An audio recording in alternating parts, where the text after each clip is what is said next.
जी। Sir, जैसा आप देख रहे हैं यहाँ पे भीड़ इकट्ठा हुई है।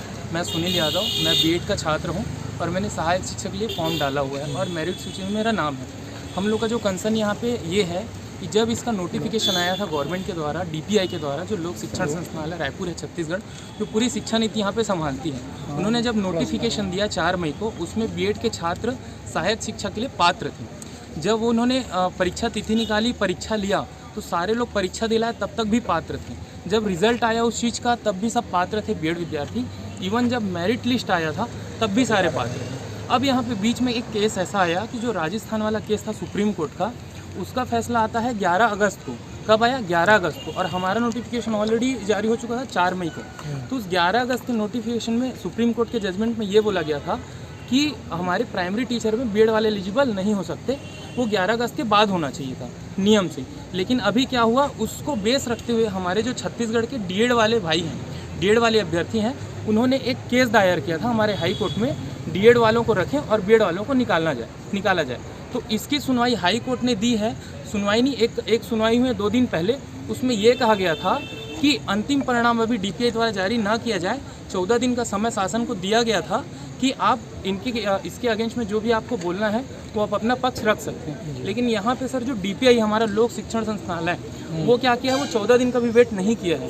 वो सुनवाई के कुछ देर बाद ही अपना नोटिफिकेशन जारी कर दिया और नोटिफिकेशन में क्लियर बीएड वालों को पृथक कर दिया गया। तो हम लोग का मुद्दा सिर्फ ये है, अगर पृथक करके डीएड का काउंसलिंग चालू कर दिया गया और काउंसलिंग उनका हो गया, उनको स्कूल की सूची मिल गई और उनको अगर नियुक्ति हो गई, तो हम कहाँ जाएंगे सर? कल अगर 14 दिन बाद हाईकोर्ट का जो फैसला हमारे पक्ष में अगर आया भी, तो हम लोग जाएंगे कहाँ? क्योंकि भर्ती तो हो चुकी होगी डीएड वालों की, और एक बार भर्ती हो गई तो आपको भी पता है कि उनको कोई हटा नहीं सकता। तो हम लोग जो मेहनत किए हैं, अपना 5 साल दिए हैं, ग्रेजुएशन किए हैं, बीएड किए हैं, यहाँ परीक्षा दिलाए हैं, मेरिट लिस्ट में यहाँ तक आए हैं, तो हमारा तो कोई मतलब हुआ नहीं। यहाँ तक कि जैसे आप देख सकते हैं राजपत्र में क्लियर छत्तीसगढ़ के राजपत्र में लिखा हुआ है कि बीएड हो या डीएड हो या डीएलएड हो, सारे लोग पात्र हैं। तो यहाँ पे सवाल ये उठता है, क्या वो रास्ता कुछ मान्यता नहीं है क्या यहाँ पे, या खाली एक पैराग्राफ? अभी क्या स्थिति बन रही है यहाँ पे? अभी स्थिति ये बन रही है कि काउंसलिंग की प्रक्रिया कल चालू हो चुकी है, जिसमें हम लोग जितने बीएड छात्र हैं शामिल नहीं हो पा रहे। आप लोगों ने यहाँ याचिका लगाई है क्या? हमने याचिका 2 याचिकाएं ऑलरेडी लग चुकी है, लेकिन अभी उसको सुनवाई हुई नहीं है सर। एक कल ही लगा है,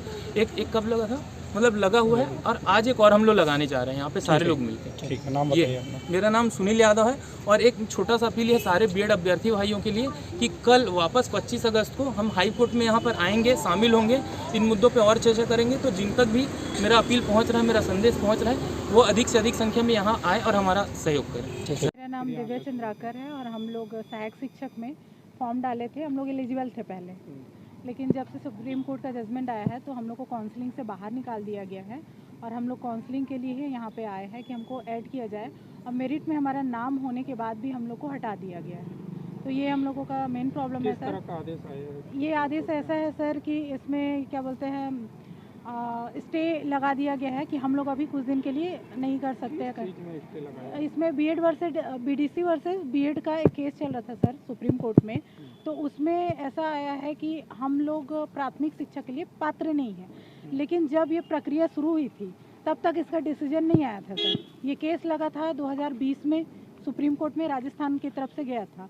फिर उसके बाद हम लोगों का जब वैकेंसी आया सर, तो इस केस का कोई भी जिक्र हमारे नोटिफिकेशन में कभी भी नहीं था, हमारे नोटिफिकेशन में नहीं था। हमारा रिजल्ट भी आ गया तब तक इस केस का कोई भी जजमेंट नहीं आया था। हमारी काउंसलिंग स्टार्ट हुई तब भी नहीं आया। अभी ये 11 अगस्त को इसका जो क्या बोलते हैं फाइनल जजमेंट आया है, उसके बाद हमको 2 दिन बाद हमको डीएड वाले जब केस किए तो हमको बाहर किया गया। तो अब आप किस प्रक्रिया के तहत यहाँ पे आई हुई हैं? हम लोग लीगल प्रोसेस के तहत हम लोग उसमें काउंसलिंग में जाना चाहते हैं, हाई कोर्ट के तहत, सुप्रीम कोर्ट के तहत, जैसा भी हो। ठीक है, नाम बताइए अपना। दिव्या चंद्राकर। प्रत्याशित बीएड अभ्यर्थी आज हाई कोर्ट मुझे आना पड़ा। इसके पीछे का एकमात्र कारण है कि हमारे लिए सहायक शिक्षक की भर्ती निकाली गई थी छत्तीसगढ़ शासन के द्वारा, जिस भर्ती में हम बीएड अभ्यर्थी सारे शामिल थे और सबको एलिजिबल किया गया था, जिसके पक्ष में हम लोगों ने 10 जून को इसके पीछे एग्ज़ाम दिया और एग्ज़ाम में हम सभी मेरिट वाइज अपने अपने अंक जारी करके हम लोग रैंक में आए। और हम सब यहाँ जितने हैं सब रैंक होल्डर बीएड अभ्यर्थी हैं जो अपनी नौकरी और अपने पद के लिए यहाँ खड़े हुए हैं।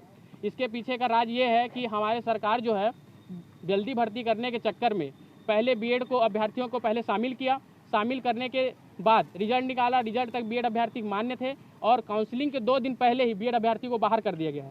जिसके पक्ष में हम किससे बाहर किया गया? हम लोग को काउंसलिंग से बाहर कर दिया गया है और हम मान के चलिए कि हमको नौकरी से ही बाहर करने की पूरी तरह से कोशिश उनकी है, पर ये कोशिश काम होने नहीं देंगे। हम सब बीएड अभ्यर्थी आज शामिल होने के लिए इस आप लोगों के सामने बात रख रहे हैं और सारे बीएड अभ्यर्थी जो भी इस वीडियो को देख रहे हैं, कृपया आइए, हाई कोर्ट आइए, अपने लिए खुद को लड़ाई करने के लिए तैयार रहिए। याचिका लगाई है क्या? हाँ, हम लोग ने यहाँ याचिका लगाई है, याचिका भी हमारी दायर हो गई है और उसके बाद हम लोग इसके साथ साथ हम लोग और भी जितने नेता हैं हमारे मंत्रीगण हैं उनको भी ज्ञापन दे चुके हैं, सब हमारे पक्ष में। नाम बताओ।